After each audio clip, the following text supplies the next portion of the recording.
Welcome to Natural Habitat Adventures Daily Dose of Nature. Today's topic, Lake Trout Kill Elk, an invasive species story, presented by NatHab Expedition Leader Charlie Reinertsen. I'm your host, Rob Mess. Thank you so much for joining us here today. Take it away, Charlie.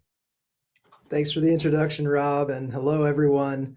I hope you're having a wonderful afternoon, and thanks for joining the conversation today. Today, I wanted to talk about one of my favorite is maybe the wrong word, but most interesting ecological stories in Yellowstone National Park. It's this cascading chain of impacts that has happened since the introduction of lake trout to one of our most ecologically intact places in the world. So it really is a case study for what can happen and the different impacts that can take place, kind of this rippling effect of having an introduced species in an otherwise very intact ecosystem. But today's chat, before we get too far ahead of ourselves, I'll introduce myself. We'll talk about lake trout in Yellowstone National Park. And this is one of the many stories that you'll hear about if you join Natural Habitat Adventures on the Yellowstone and Grand Teton Wildlife Safari, as well as the newly created Yellowstone excursion as well. So a little bit about me. I've spent my career in science communications. I do writing and photography, video work, and guiding. And most recently, developed an exhibit at the Wild Center over in Tupper Lake, New York, with that's focused on climate solutions in this area. And I also get the opportunity to guide with Natural Habitat Adventures on the Yellowstone trip, as well as the Canyons trip and the Monarch Butterfly trip in Michoacan, Mexico. And it's one of my favorite things that I get to do, to be able to connect people to the natural world and get them thinking about what's surrounding them and the impact that we have on our ecosystems and the connections that we have to these ecosystems. And so today is an extension of that. And I'd love to talk about one of my favorite places in the world, Yellowstone National Park. This picture, gosh, this was taken in the end of May. So this is about what the Grand Canyon of Yellowstone is looking like right now. It might be a little more snow covered at the moment. It takes a long time for those high elevation areas to be able to lose their snowpack. But I thought it would be fun to start this talk with a series of quick facts. And at the end of this talk, we'll come back to these and we should be able to see how these seemingly unrelated facts are connected. So first, elk calves are born without any scent. Wolves were reintroduced in Yellowstone in 1995. Grizzly bears are looking for a protein-packed meal when they first come out of hibernation. And elk herds are migratory, and they spend their summers in Yellowstone and they winter outside the park boundary as a general rule of thumb. And there are a lot of different elk herds within Yellowstone National Park. And lastly, cutthroat trout migrate out of Yellowstone Lake and into the surrounding tributaries in the spring to be able to spawn. So by the end of this talk, those various different nuggets will have some threads connecting them, and we'll be able to take a look at the tale of two migrations. The splash of one fish ripples through an ecosystem. And I first really dove into this story when I was writing for Western Confluence magazine, which is a natural resource management publication that dives into some of these issues that can impact how we continue to manage natural resources.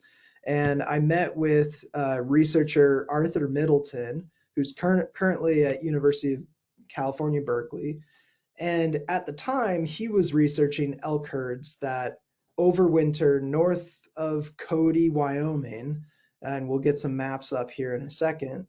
And then they migrate from this wintering ground into Yellowstone National Park. So here's a map. He was focused on researching the Clark's Fork herd. And he was doing a radio telemetry study as part of the Wyoming Migration Initiative out of University of Wyoming. And they were studying the various different ungulates, so hooved animals, to figure out where they're spending their time. And if we can understand their migratory pathways, we can then better help protect them and conserve them and make sure that their habitat is connected throughout their range. So this particular elk herd migrates from this area, which is north of Cody, Wyoming, into Yellowstone National Park, and is in that northeastern section, kind of to the north of Yellowstone Lake, which is that big blue area within the boundary of Yellowstone National Park. That green boundary is what is marking the park itself. Now, in 2007, Arthur Middleton and his team of researchers were noticing a huge drop in the number of elk calves returning to the wintering grounds. So they would come out of Yellowstone National Park, they'd go to their wintering grounds where there's less snowpack and more food availability throughout the winter. And the researchers couldn't figure out what was going on because there were half as many elk calves returning than in previous years. And so they started to ask the question, what is happening as they're, in their summering grounds, which is in Yellowstone National Park? And at the time, one of the groups that is very interested in elk populations are hunters. And so hunters were really concerned about wolves because wolves were reintroduced in the 1990s to Yellowstone National Park. They were extirpated, which is locally extinct from Yellowstone National Park in the early 1900s. In 1925 or so is the last wolf that was seen in Yellowstone National Park. And ultimately, we restored wolves in 1995. And with Arthur Middleton starting to see fewer elk calves in their wintering grounds in 2007, people were starting to point fingers. But Arthur and his team started to look elsewhere because the scientific data was not supporting this theory. So he started to look at grizzly bears, and the team dug through all of this historical data because if there's one thing scientists love to do, they love to collect information on everything possible. And so one of the things that researchers will do is actually do a comprehensive synthesis of existing data sets to be able to determine if there have been changes. And the data set that Arthur was interested in was looking at scat and doing scat analysis to be able to determine if grizzly bears have been shifting their diet. So looking back through historic papers and looking from the 1970s, 80s, 90s, all the way up into the early 2000s to be able to see, are grizzly bears changing their diet? And part of why they were looking at grizzly bears in the first place is that they have a really broad range of diet. So depending on the time of year, different foods are available, and they're omnivores and they're opportunistic. So they're looking for a really protein-packed meal in the spring as they come out of hibernation. Their fat reserves have been depleted. In this picture, you're seeing a mother grizzly bear with her young, probably not of the year, but maybe this is a year-old cub. And so they're really hungry. They're taking care of newborn cubs that have been born over the winter. And one of the food sources that they were relying on heavily was cutthroat trout.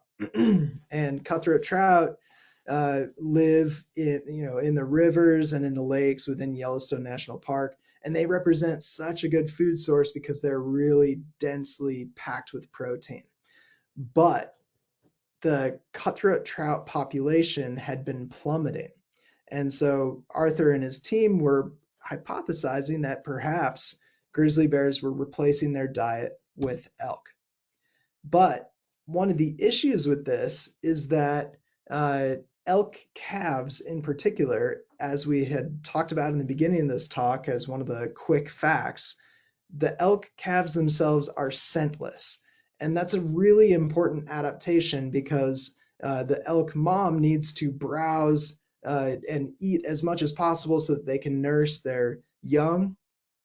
And so often what they'll do is bed their calf down in the sagebrush, kind of hide them, and then they'll go about and browse the sagebrush flats. And grizzly bears typically, behaviorally, they will only eat an elk calf opportunistically. It's not worth their time to comb through the sagebrush flats looking for elk calves. But since the Yellowstone cutthroat trout population has been plummeting and has been doing really poorly, grizzly bears have been missing that food source. And the hypothesis is that they were replacing it with elk calves. And so through this scat analysis, they were able to determine that in fact grizzly bears were replacing cutthroat trout with baby elk um, at basically one for one. I mean, not one for one fish for an elk, but looking at their diet, it was replacing the nutrients that they needed at that time because there were no other foods that were easily available. And suddenly, with the removal of the cutthroat trout, it became worthwhile to comb through the sagebrush and look for baby elk. And so, why did the cutthroat trout plummet? Why are we seeing this impact on the grizzly bear diet that's ultimately showing up in the wintering grounds of elk, hundreds of miles away from their summering grounds? Let's dive into that. The answer is hidden in Yellowstone Lake. And this is a gigantic lake in the heart of Yellowstone National Park, this kind of southeastern side. And this is the outline of the park on a topo map. It's 131.6 square miles, the highest altitude lake in North America. It's formed by a combination of glacial activity as well as volcanic activity. And it's a really fascinating place to study, even besides the ecological story that we're about to dive into. In addition to that, it's critical habitat for Yellowstone cutthroat trout. In the 1970s, it's estimated that the Yellowstone cutthroat trout population was around 3 to 4 million fish, and that's just in Yellowstone Lake alone. This is a map showing one of the behaviors that cutthroat trout have, which is that they spawn in tributaries in the spring. Now, Yellowstone Lake is both fed by the Yellowstone River, and then the outlet is also the Yellowstone River. And the cutthroat trout will swim out of the lake into the river areas in huge numbers historically, and that would always happen in the springtime. So not just grizzly bears, but also osprey, all of our predators, otters, would be feasting on spawning cutthroat trout because these fish that were typically living in the lake, a little bit less available, are now concentrated in these tributaries, in these rivers, and suddenly that food source is available to terrestrial critters and also to birds. And this is an example that we get really excited about as ecologists because it's a connection between aquatic and terrestrial ecosystems. Often they're kind of isolated systems or seemingly isolated systems. And it takes an example like this to really show us, hey, our ecosystems, our habitats are really connected. And when one of them is impacted, it can have really far reaching consequences. So this fish can spawn as far as 65 kilometers away, and then eventually the fry, the new fish, will return back into the lake after hatching. So this slide is showing a lake trout caught on Yellowstone Lake. And lake trout were first discovered in Yellowstone Lake in 1994. And they are not a native fish to this area. There are some theories about how they were introduced there. Nothing is confirmed in terms of whether it was a fisherman introducing them to the area or if they had gotten into this water body another way. But this fish occupies a fundamentally different ecological niche. And because of that, it has been taking over this lake. They are voracious predators. So on the top, we've got lake trout. On the bottom, we've got cutthroat trout. So where cutthroat trout eat aquatic insects and small fish, lake trout eat almost entirely just fish. And they can get up to 50 pounds, and they can live for 20 to 25 years. They're basically this aquatic super predator.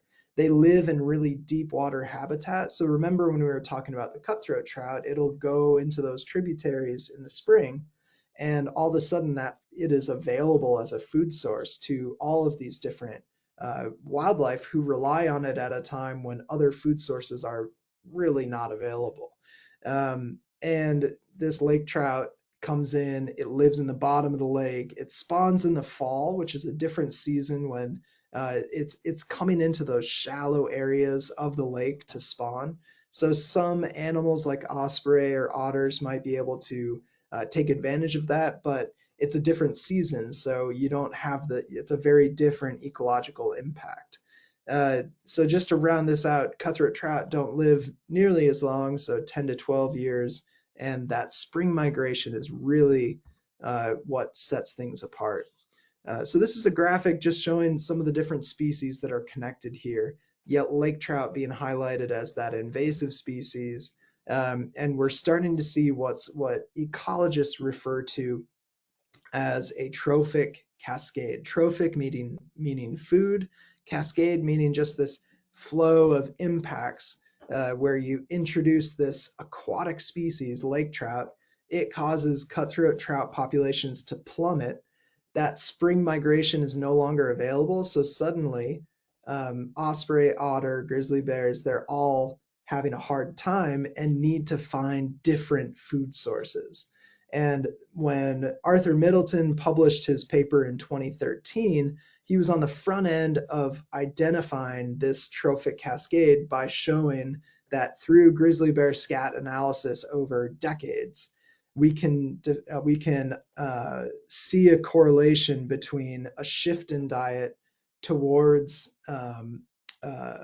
towards elk calves and away from cutthroat trout that accounts for almost 1-to-1 for how many elk calves are missing from that northern range. So while kind of intimidating, a little bit scary, this story highlights that even in one of our most intact ecosystems, we can have some pretty amazing stories, very impactful stories of invasive species that we hear about in a lot of other less wild places. But it's really helpful to study them here because in some ways there are fewer confounding variables. It's almost like a controlled experiment. Yellowstone National Park in a lot of ways serves as this playground for ecologists to be able to study what happens when species are introduced or ecological change happens. Now, this is the next part of the story, which is what are we doing about it? And as that picture earlier suggested, we are in fact managing lake trout in Yellowstone Lake. And so when we think about national parks, they're set up with a mission statement. And that mission statement really guides the activities that we do and do not do in managing our parks. And so there were a lot of conversations as soon as the lake trout was discovered. Park officials knew that this was going to be a massive ecological issue. And they started a removal program almost immediately. And so here's what that removal program looks like. Since 1994, more than 3.7 million fish have been removed from Yellowstone Lake. They dump the carcasses back into the lake for nutrient capture because the general idea is that cutthroat trout populations have plummeted, and so the amount of nutrients in the lake would be reduced if we got rid of those carcasses. This program costs about $3 million a year, and we have a number of different strategies, but the one that's the most successful is gill netting. And so we have our parks have essentially decided to create this commercial fishing operation, where we have big commercial fishing boats out on Yellowstone Lake that are deploying gill nets in the primary habitat that lake trout occupy. And it's pulling out about 2,000 fish a day from May through October.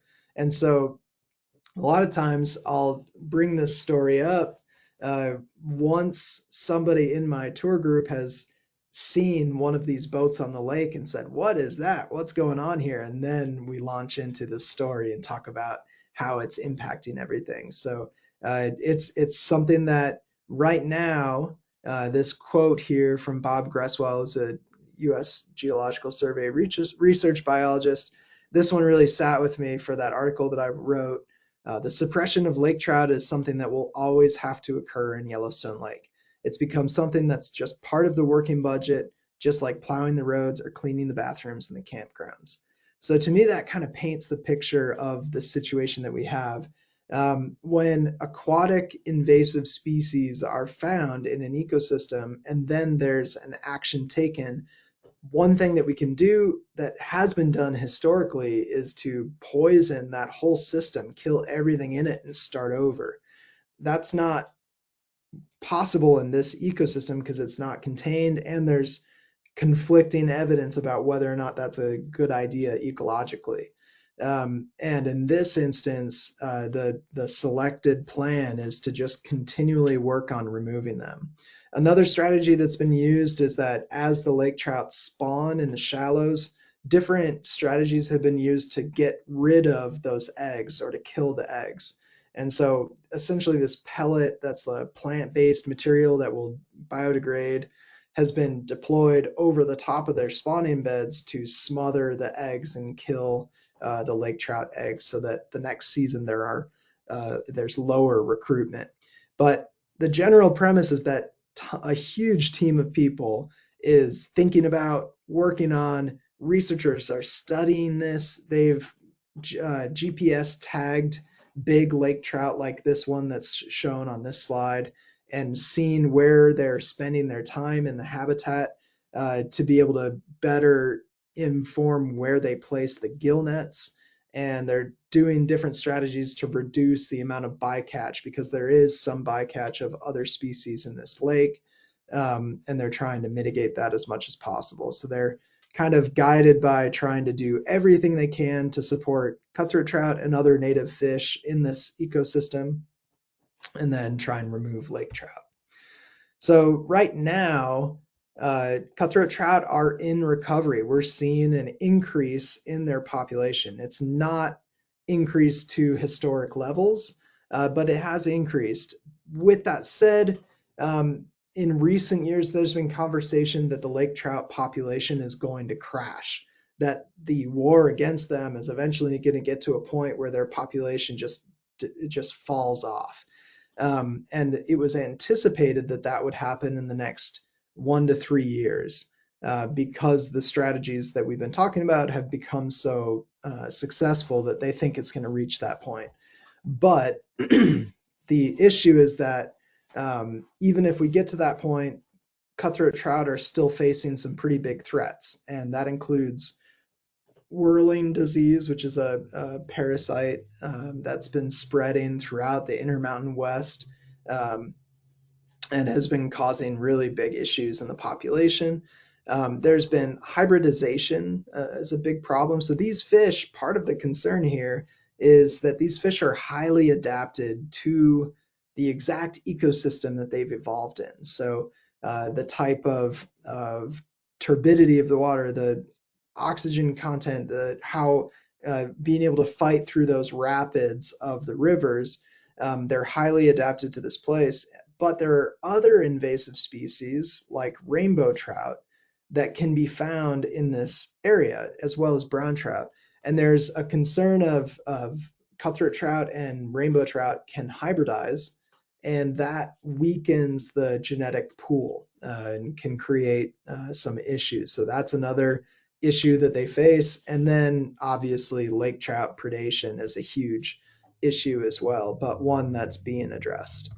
So again, this story, I really wanted to spend some time talking about this just because it's one of those examples, ecologically speaking, that shows just how deeply our ecosystems are connected. That you can have a cutthroat trout migration that's in a lake hundreds of miles from an elk population that migrates near this location in the summer, have that trout decline impact the elk population is pretty phenomenal, and to have researchers be able to tie those threads together. And one of the things that in talking with the researchers and working on this article that I really walked away with is that ecosystems are in a constant state of change. So when a new factor enters, whether it's a natural disaster, extreme flooding that we had a few years ago in Yellowstone National Park, or extreme drought, or the introduction of an invasive species, we can work to address that issue, in this case, remove lake trout as much as possible. But effectively, we've entered a new place in the ecosystem. And so now we're working to study, okay, what does this new ecosystem look like? How does it function now that we have this new introduced species that we're likely going to be mitigating forever if we're trying to maintain the pre-colonial status of the national park. So a pretty complicated story, a very interesting story, tying a lot of different species together. But I'd love to take the next few minutes to kind of show what it would look like to be able to travel with natural habitat adventures, in particular on the Yellowstone and Grand Teton Wildlife Safari. And we'll take a look at the itinerary. We'll talk about a few of the things that you might be able to see on this trip, including Yellowstone Lake, including some of the species that we've been talking about. So a lot of the people who travel to Yellowstone and Grand Teton, they're really interested in seeing these incredible landscapes, these big, wild, vast landscapes, charismatic megafauna like elk and bison and moose, and then geothermal features. So Yellowstone really packs it all in between geysers and hot springs and all of these amazing geothermal features that you can see there. And this is a very wildlife viewing oriented trip. So a lot of our time is spent looking for all the different iconic animals that you might be able to find in this ecosystem. Everybody has their own that they really are hoping to see, and we do the best that we can with the time that we have to be able to see as much as possible. And I'll point out how our itinerary is really geared towards maximizing our time for that wildlife viewing opportunity. So it's a 7-day itinerary. The trips either leave from Jackson and end in Bozeman, or they go in reverse from Bozeman down to Jackson. Really wildlife heavy trip, looking for wildlife, and then also having some chances to explore geothermal features.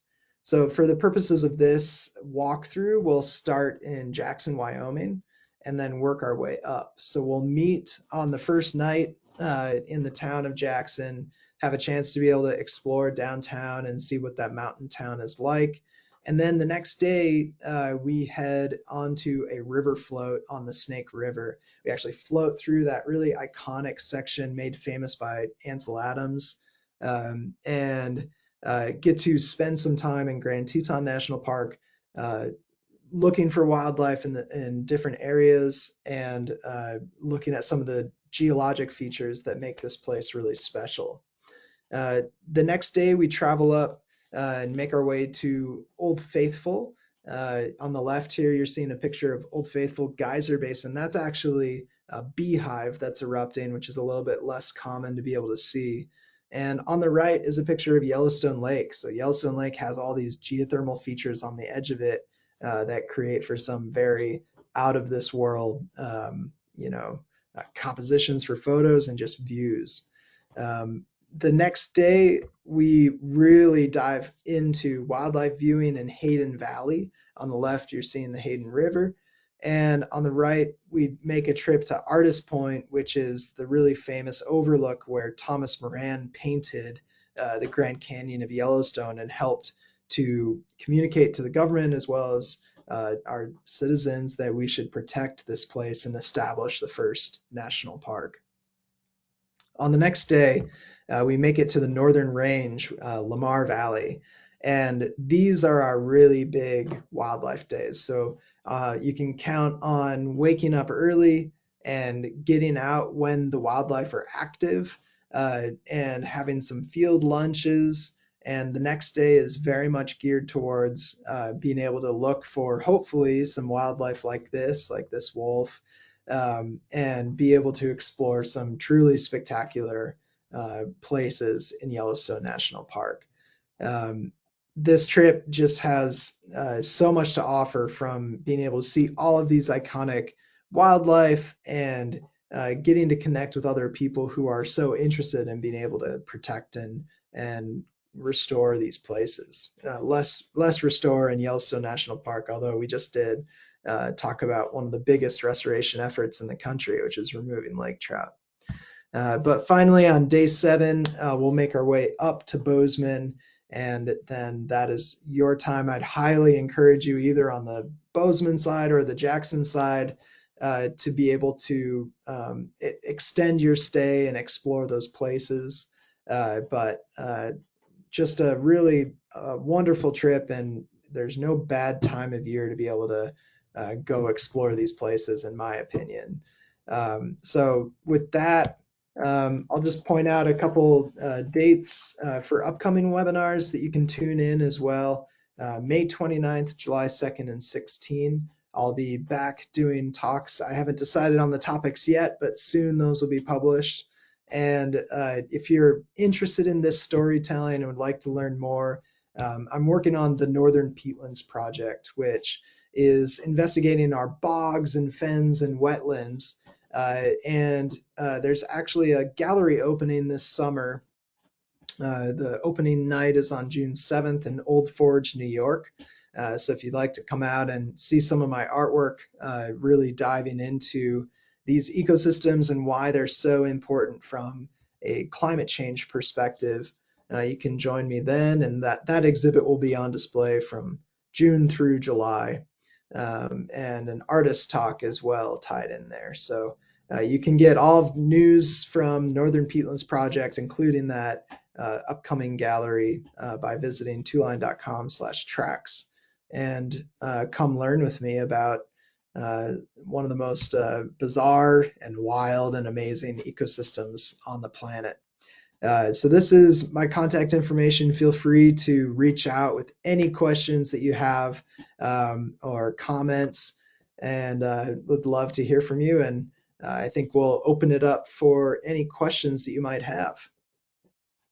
Charlie, thank you so much. Now, before we do start in with the question and answer session, I would like to remind everyone that you can submit your questions via the question field in the control panel.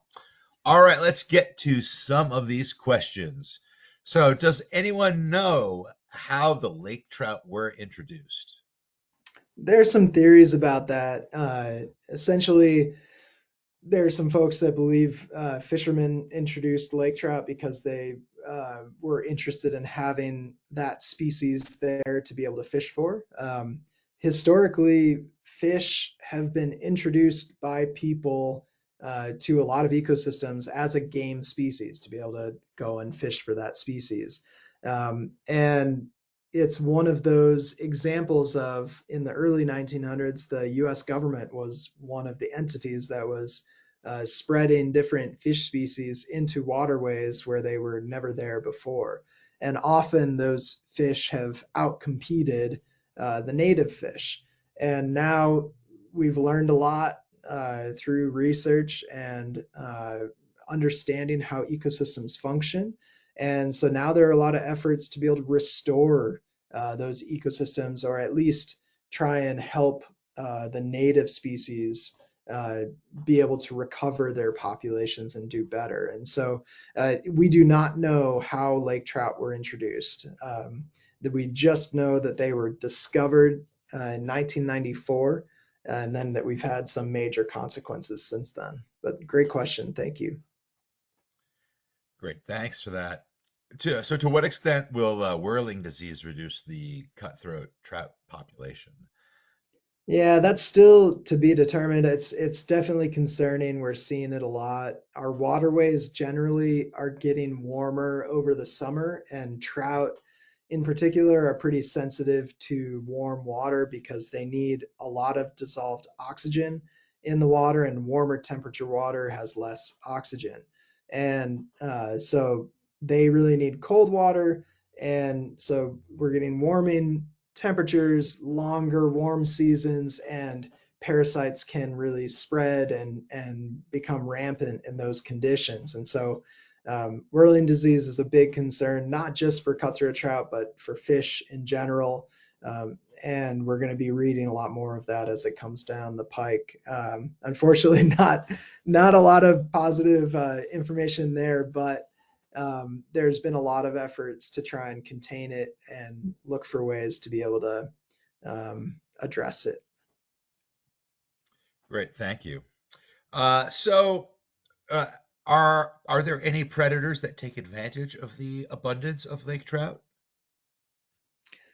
Yeah, it's tricky because lake trout, they get so big so fast, and then they spend most of their life at the bottom of the lake.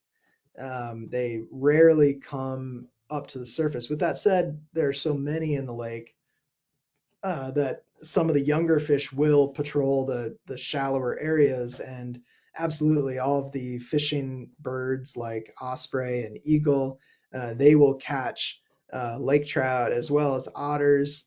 But the kind of the bigger issue is just um, you know there are so this actually brings up a really good point.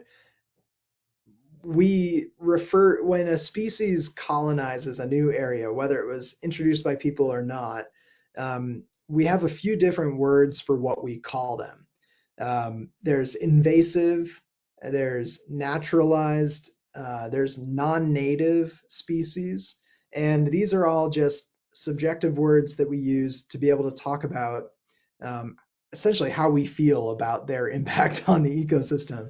And so I love the example of dandelions.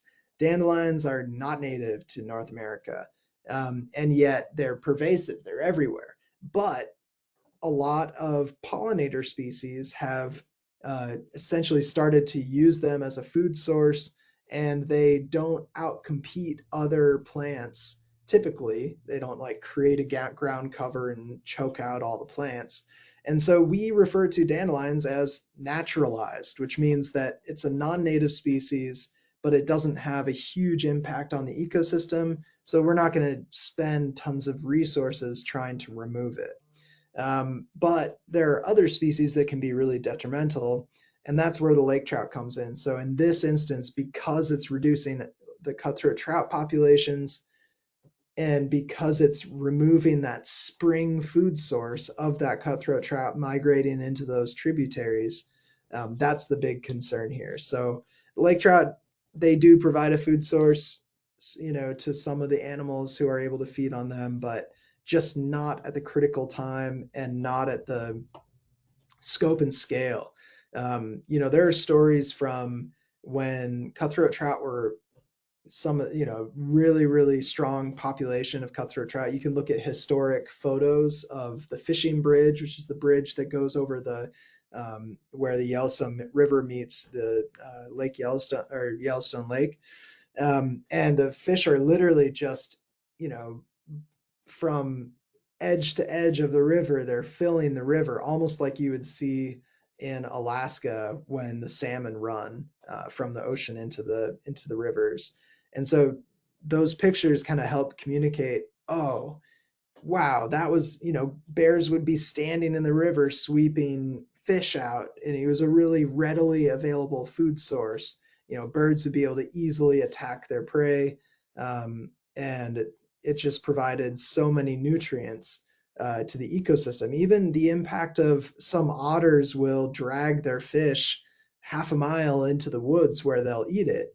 And the carcass puts nutrients onto the landscape. And Yellowstone National Park is really arid and really nutrient poor. And part of that is the nutrient poor side of it. Part of that is because it's this huge super volcano. It's erupted so many times that in geologic time that it hasn't had time to be able to build up nutrients in the soil. And so the impact of having such a huge migratory fish migration in the spring would really bring a lot of nutrients into the landscape that so many different animals were using. So yeah, sorry for rambling on your question, but I thought I felt like it was relevant to the question. So thank you. We appreciate a thorough answer. Thank you so much. So, does the lake trout have any commercial value? Are people fishing or eating them? Yeah, so this is a good question and one that we get a lot. So the national park, they have contracted essentially commercial fishermen who are working on removing the lake trout. When they remove the lake trout, they're returning the carcasses to the lake to keep the nutrients within the system. Those fish are not ending up on anyone's table. But if you're a fisherman in the park and you're fishing and you catch a lake trout, there's a kill order. So anyone who catches a lake trout must kill that fish. And then that person has the ability to eat the fish. But from in terms of the national park's efforts to remove the fish, none of those fish are ending up on anyone's table. Gotcha. Thank you for addressing that. So, what could the plant material that is used to smother the lake trout eggs have ramifications on other species? Right now, so the plant material is biodegradable, but any time that you're going to take action to be able to control a species, we've seen this story happen a lot of times where we introduce a species to control another species, and then that introduced species takes over, right? We've seen that happen a lot, and so there's a ton of research going into what strategies are going to be effective at removing lake trout, and then what strategies are going to have as little impact as possible on the larger ecosystem. I haven't read anything that suggests that that material could cause any negative impacts. But it's not out of the question.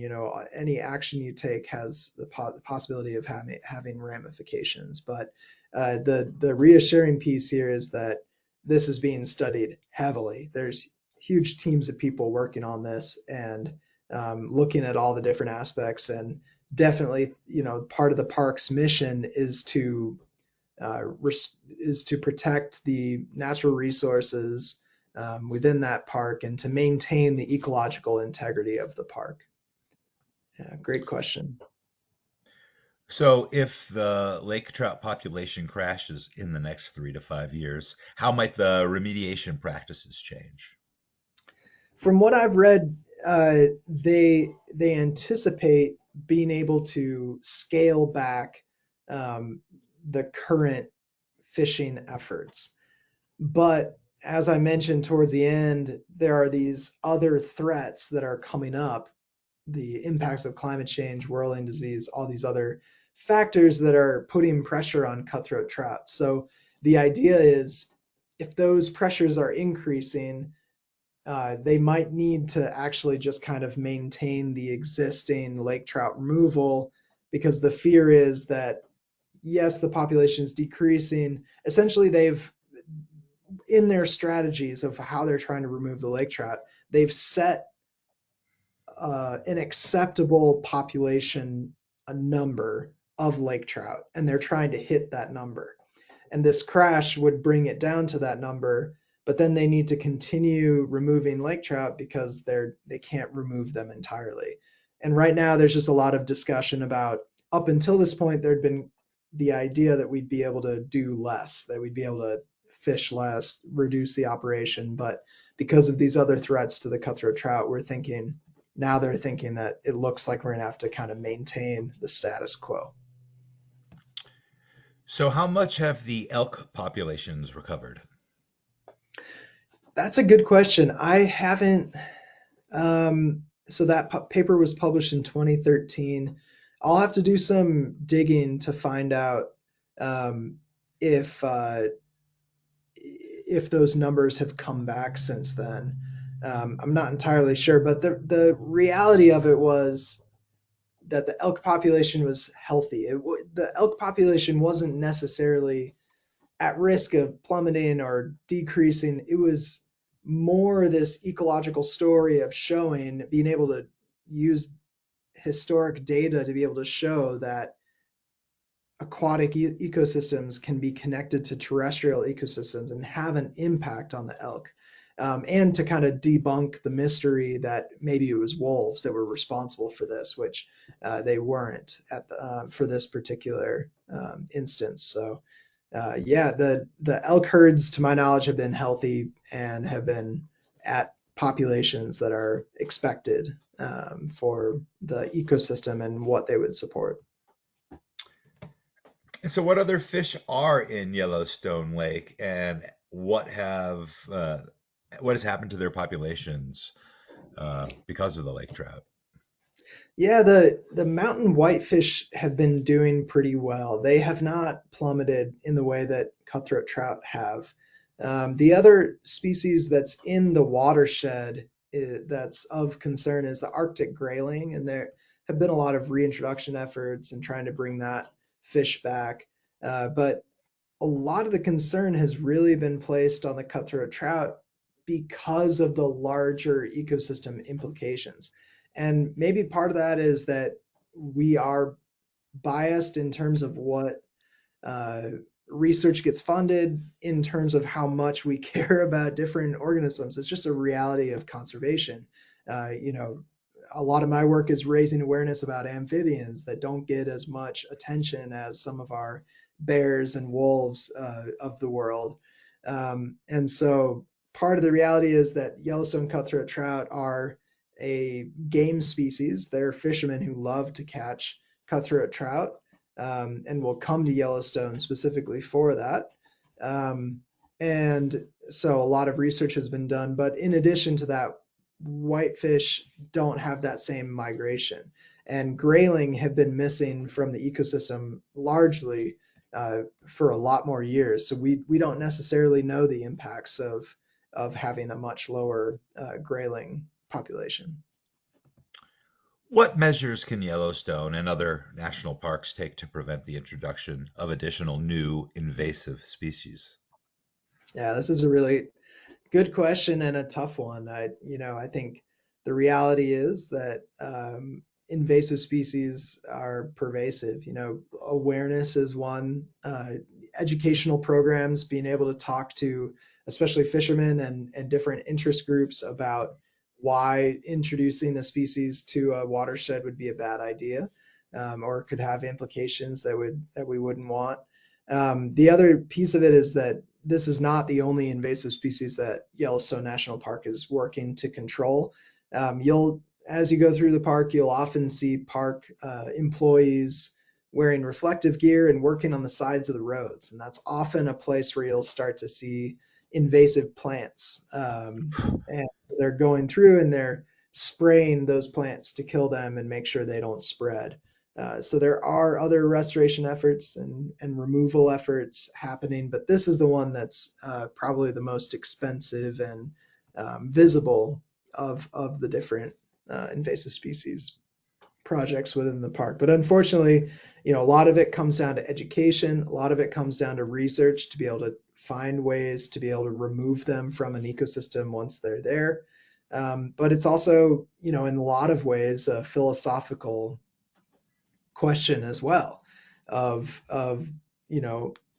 at what point are the means that we're using to remove a species potentially, there's just a balancing act there, and it's not necessarily a clear cut answer as to when a species should be actively removed versus when it's naturalized or just is allowed to become a part of the ecosystem.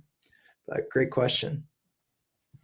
Great, Charlie. Thank you so much. Unfortunately, that will be the last question that we do have time for today.